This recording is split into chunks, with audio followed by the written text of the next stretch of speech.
Coming up on UTRGV-TV, we hear from asylum seekers in Reynosa facing greater difficulty in getting into the U.S., Cameron County commissioners vote against pay raises for themselves and other elected officials, and as the sweltering heat of summer continues, we tell you what precautions to take for preventing hot car deaths. Plus, we have new details on where you'll be able to purchase Apple products on campus, all of the coverage from Vaquero Roundup 2019, and the conversations that sparked from our newly revealed mascot. We have all this and much more. UTRGV-TV starts now.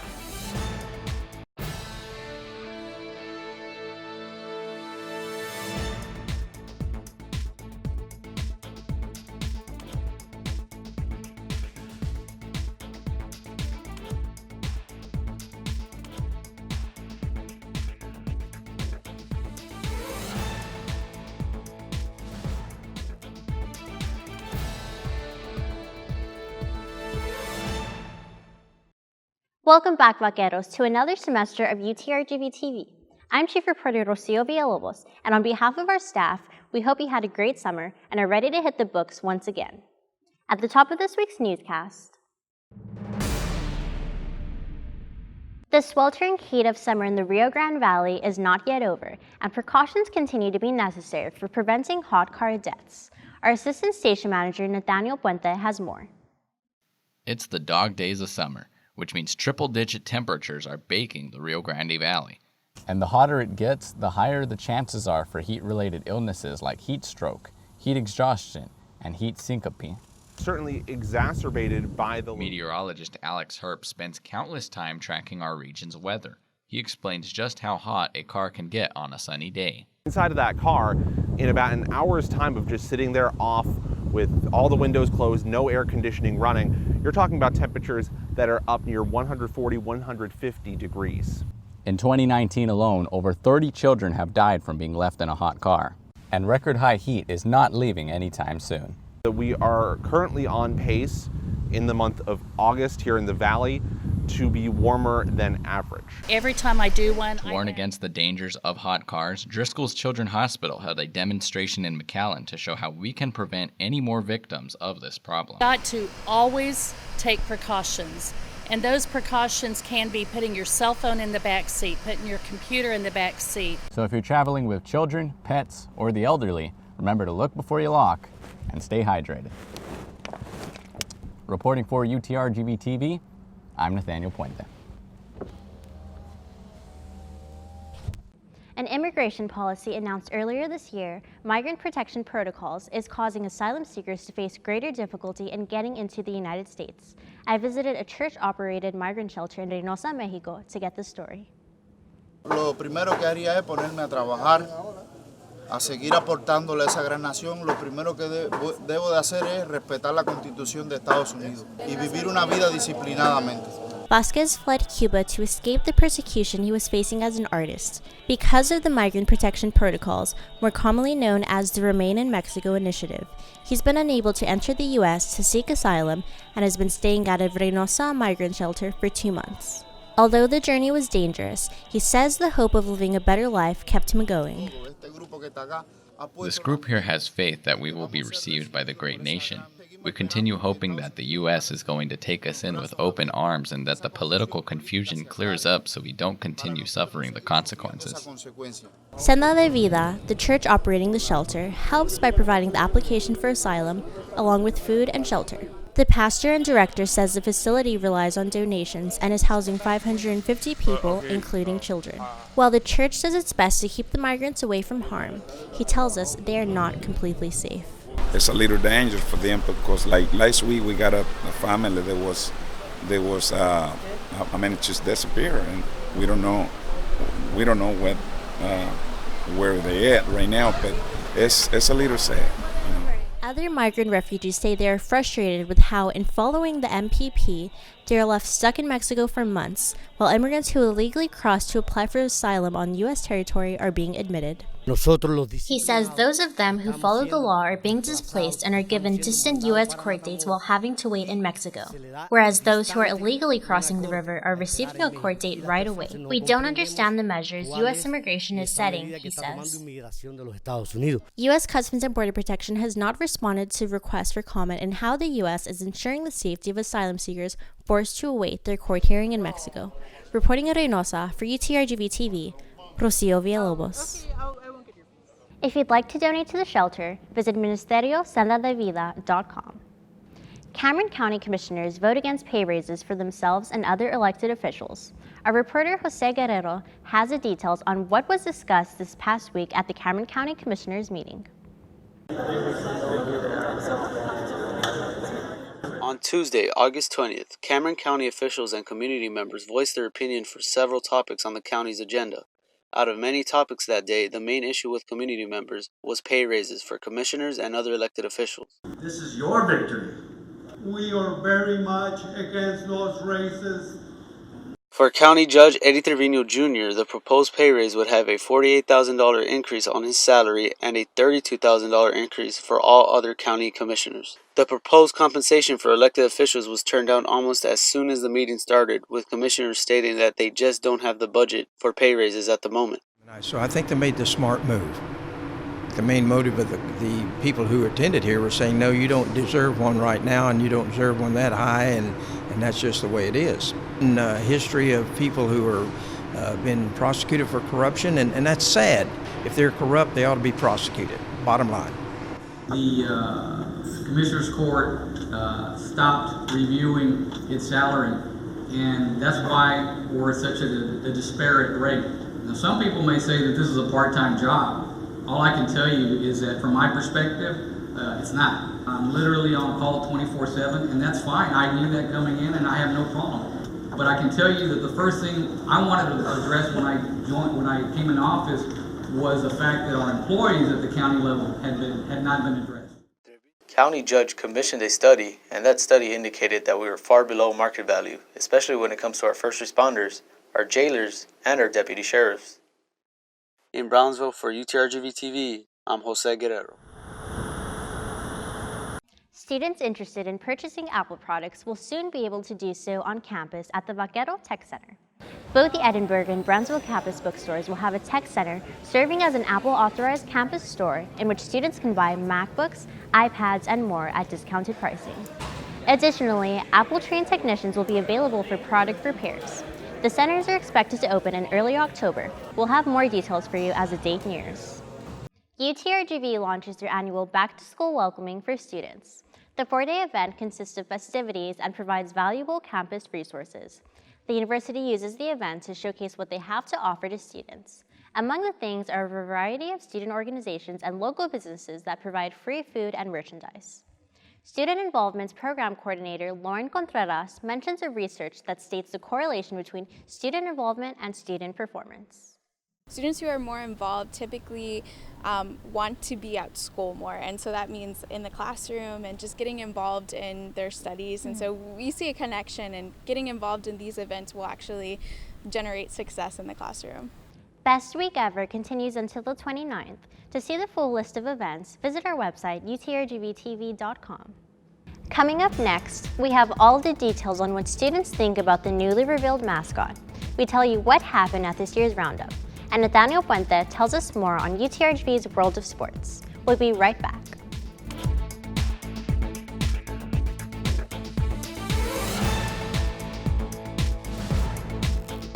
Have a news story or a tip to report? Send us an email at tv@utrgv.edu or visit our studio on the second floor of the Library Annex building on the Edinburgh campus. We want to hear from you. To keep up to date with our latest newscast stories and segments, make sure to visit our website at UTRGV-TV.com. And don't hesitate to subscribe, like, and follow our social media platforms. UTRGV's new mascot made its debut at this year's Vaquero Roundup. How did students react to the Vaquero? Reporter Verilu Infante has more on the story. And how awesome is he? Yeah! On June 12th, UTRGV unveiled its official design for its brand new mascot. The mascot, a male vaquero, will represent the university as chosen by its students. Soon after it was shown that a male mascot would represent the university students, talk began on social media about making the mascot more inclusive to females. We asked student program advisor Jeanette Peña about her thoughts on these statements. We are the vaqueros. Vaqueros does represent, it's a gender neutral. It's like no matter if you're female or male, once we get together, we're all vaqueros. Knew nothing about college. The mascot made its first ever in-person debut at the Vaquero Roundup in Brownsville. New incoming students got to be some of the first to see the mascot in person. Their thoughts seemed to be different than those online. I really did like the new mascot. It looks really great, and I'm really happy that they improved it. But yeah, I really did like the new mascot. Even a female student didn't seem to mind a vaquero representing her. I think the term vaquero is gender neutral, so a vaquero could mean a vaquera too. It doesn't really matter to me. At its debut, both female and male students welcomed the mascot cheerfully. In Brownsville for UTRGV-TV, I'm Betty Lou Infante. The annual tradition bridging new students to the existing student body took place just last week. Reporter Elijah Noriega interviews Student Activities Director on this year's roundup.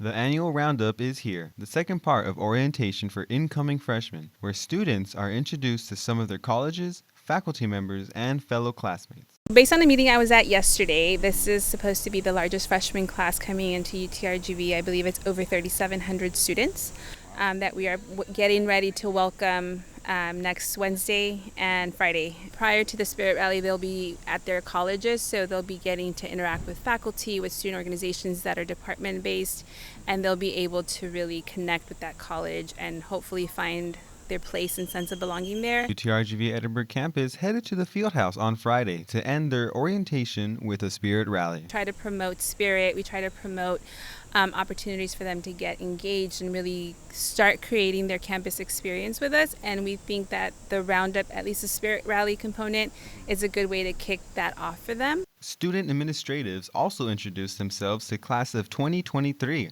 and the Director of Student Activities advises for students to get involved at UTRGV in order to have the best college experience. But we really want to invite as many student leaders to come out and help us drive that message of being involved is the key to making your college experience the best it can be. And so we want to make sure that we give the students that opportunity to really highlight what their college experience will be. Reporting in Edinburgh for UTRGV-TV, I'm Elijah Noriega. And here's UTRGV-TV's Noticias en Español with our reporter Kim Meza. Lo que parece un miércoles sencillo, para otros es un día especial y una nueva etapa en sus vidas. Un día emocionante para los nuevos estudiantes de UTRGV, donde les dieron la bienvenida y se les repartió valiosa información para este año escolar. Pero algo más conmovía a los nuevos universitarios, la bienvenida de la nueva mascota que representará a UTRGV. Valadez compartió con nosotros sus emociones. Ya ocupamos este tipo de espíritu en los partidos, así que sea lo que sea, yo con todo UTRGV. Peace up. Las porristas de UTRGV llenaron de emoción a la multitud de nuevos estudiantes. Y para Gutiérrez, el vaquero fue la estrella del evento. Creo que ahorita es lo que más necesitamos para que todos los estudiantes estén súper emocionados en la escuela y también para los juegos, ¿verdad? Y pues sí, estoy súper emocionada que llegue la mascota, creo que es una buena adición. Los estudiantes del primer año tuvieron orgullo de su escuela y participaron en el encuentro de motivación. Aluzaron la oscuridad con la luz de sus celulares para mostrarse uno a otro que no estaban solos y que se apoyarían en esta nueva etapa de sus vidas y el camino al éxito. Valadez y Gutiérrez indicaron que teniendo el vaquero de mascota ayudará positivamente con más participación y motivación en el futuro. Reportando en Edinburgh para UTRGV-TV Noticias en Español, Kim Meza. Now let's send it over to Nathaniel Puente for This Week in UTRGV Sports. It's a brand new year, and we have a whole season of UTRGV sports just laying right in front of us. Each UTRGV team is prepared for their schedule. But where do we start? Well, there's one team that got their season started even before we had a chance to ignore our syllabi. And to find out the mystery team, I've prepared a little present, so maybe you can take away the hint. We'll see. See, it's a girl, and oh, look at that. It's women's soccer. UTRGV kicked off their season on the pitch against Miami University. The Hurricanes stormed the Vaqueros by winning 4-0. However, the story of the night was a number much bigger than that. You see this number and this number right here? Well, they don't matter anymore. Those are the old attendance records for the UTRGV men and women's soccer team, and they are now replaced by this number, 1,080. That's how many fans showed up to watch the Vaqueros play against the Hurricanes.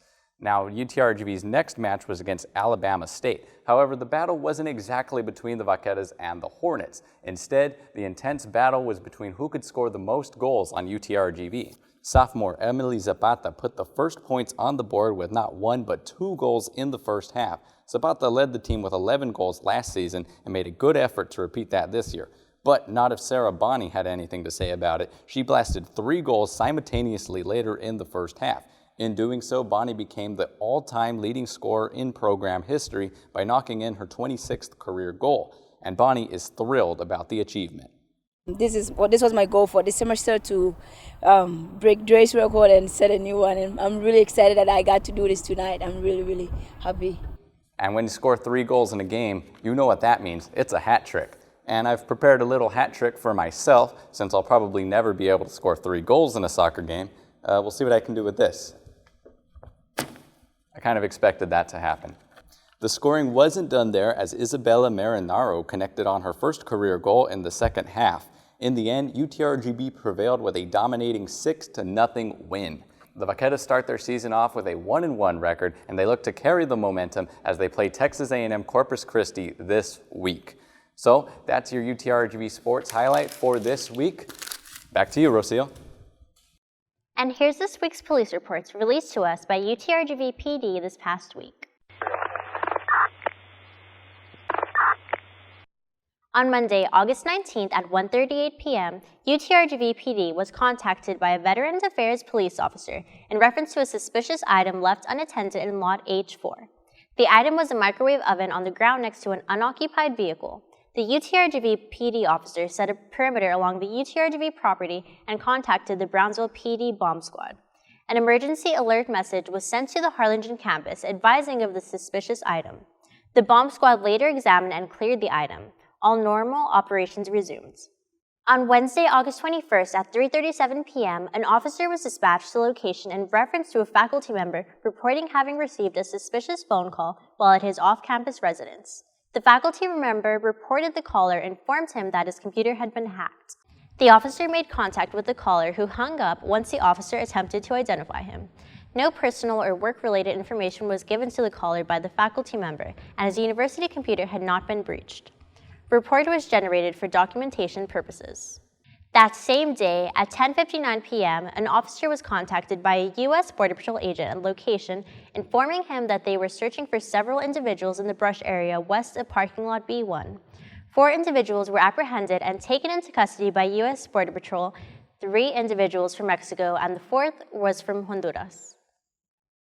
On our first edition of Spotlight of the Month, our station manager sat down with Student Activities Janet Benya to show us the meaning behind the pieces that make up UTRGV's mascot.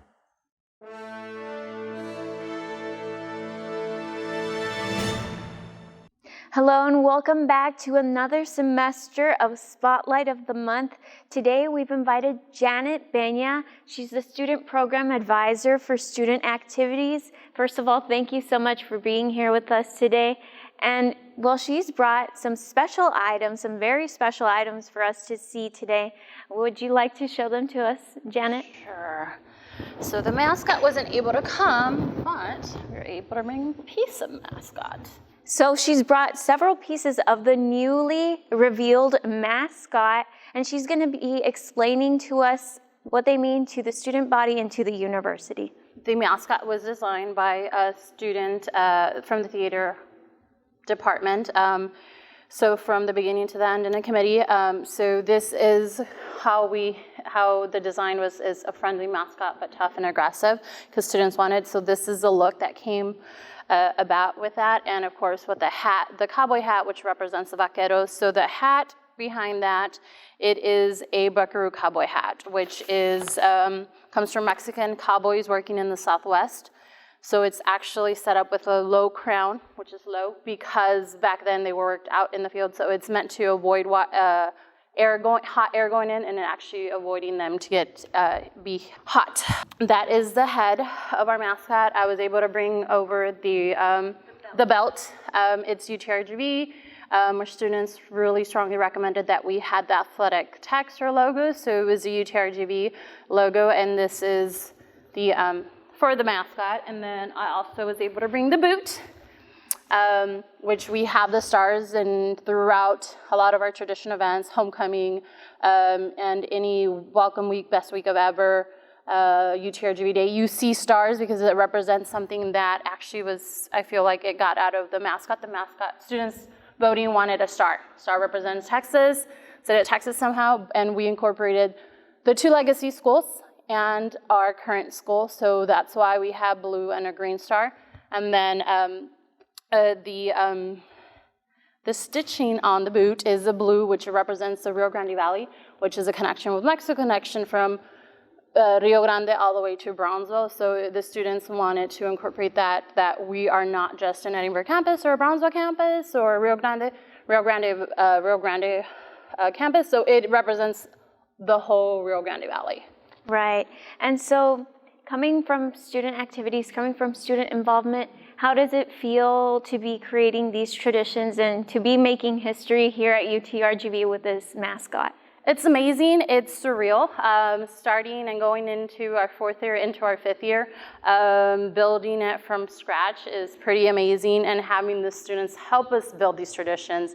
And with the students' help, it helps us so that the traditions are sustained. And as long as the students want it, it's going to keep going. And that's what we want. So we listen to the students and push for what students want. Right, and so UTRGV was established in 2015. When was the mascot established? So officially, it would be established, oh my God, that is a tricky question. I don't know what date will be established because it was an ongoing, since 2015, the committee started since 2015, right? The first year that the university opened, the committee got together, and it's been an ongoing an ongoing committee working on it with students and committee members on campus, professional staff.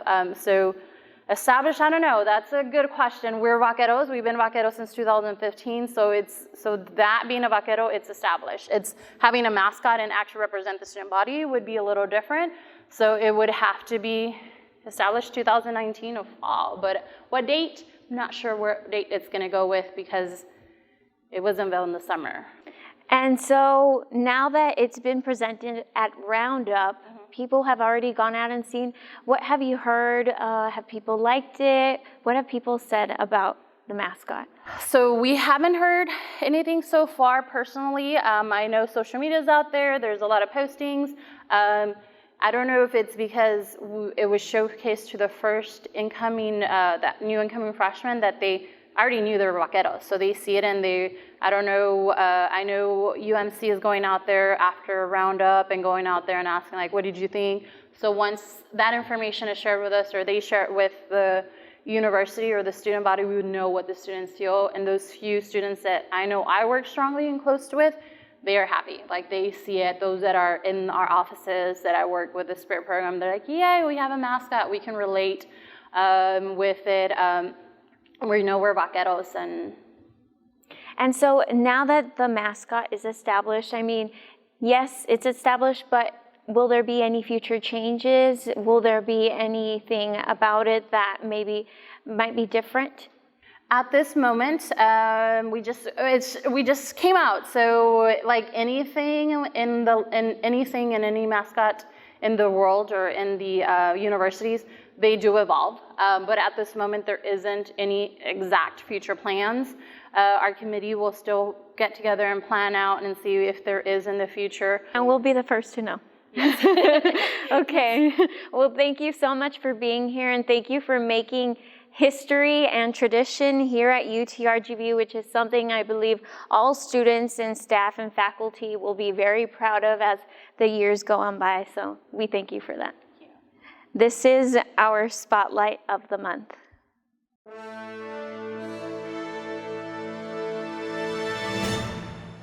That's all we have for you today. But remember, if you have a story you would like for us to know about, or know someone who is making an impact on campus or in the community, you can contact us through our social media or email us at tv@utrgv.edu.